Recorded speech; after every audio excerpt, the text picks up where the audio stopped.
ولما رأى المؤمنون الأحزاب قالوا هذا ما وعدنا الله ورسوله وصدق الله ورسوله وما زادهم إلا إيمانا وتسلیما.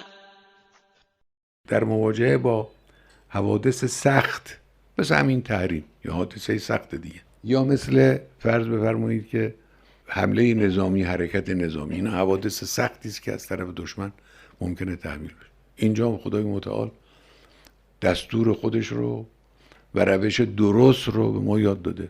ولما رأى المؤمنون الاحزاب قالوا هذا ما وعدنا الله ورسوله وصدق الله ورسوله و ما زادهم الا ایمانا و تسلیما.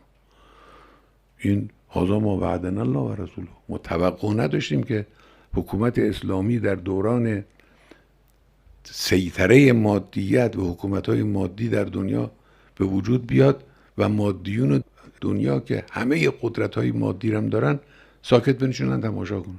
معلوم بود که معارضه میکنن، معلومه که اگه بتوانن تحریم میکنن، معلومه که اگر بتوانن جنگ نظامی میکنن.